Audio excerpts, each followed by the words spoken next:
अनन्तविजयं राजा कुन्तीपुत्रो युधिष्ठिरः नकुलः सहदेवश्च सुघोषमणिपुष्पकौ। कुंतीपुत्र राजा युधिष्ठिराने अनंतविजय नावाचा शंख वाजवला आणि नकुलाने सुघोष आणि सहदेवाने मणिपुष्पक नावाचे शंख वाजवले. दुर्वास ऋषींच्या आशीर्वादाने कुंतीला मंत्राद्वारे पुत्र निर्माण करता येत होते. पंडूबरोबर विवाह झाल्यानंतर तिने यमधर्माला पाचारण केले. त्यांच्या आशीर्वादाने युधिष्ठिराचा जन्म झाला. वायुदेवापासून भीमाचा जन्म झाला. इंद्रदेवतेपासून अर्जुनाचा जन्म झाला. माद्री ही पंडूची दुसरी पत्नी. तिला सुद्धा पुत्रप्राप्ती व्हावी अशी पंडूने कुंतीला विनंती केली. त्यामुळे तिने तो मंत्र माद्रीला दिला. माद्रीने 2 अश्विनी कुमारांना पाचारण केले.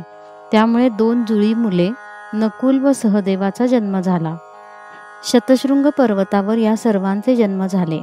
यांच्या पालनपोषणासाठी श्रीकृष्ण पिता वसुदेवांनी सहाय्य केले. कुंती ही वसुदेवांची सख्खी बहीण. त्यामुळे भगवान श्रीकृष्ण 5 पांडवांचे मामे भाऊ आहेत. काश्यश्च परमेश्वासः शिखंडी च महारथः दृष्टद्युम्नो विराटश्च सात्यकीश्चापराजितः. महाधनुर्धर काशीराज, महारथी शिखंडी, दृष्टद्युम्न, विराट, अपराजित सात्यकी. द्रुपदो द्रौपदेयाश्च सर्वशः पृथिवीपते सौभद्रश्च महाबाहु शंखान दद्मौ पृथक पृथक.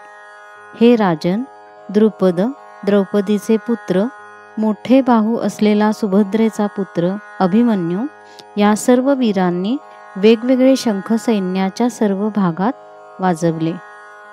सघोषो धार्तराष्ट्राणां हृदयानि व्यदारयत् नभश्च पृथिवीं चैव तुमुलो व्यनुनादयन्.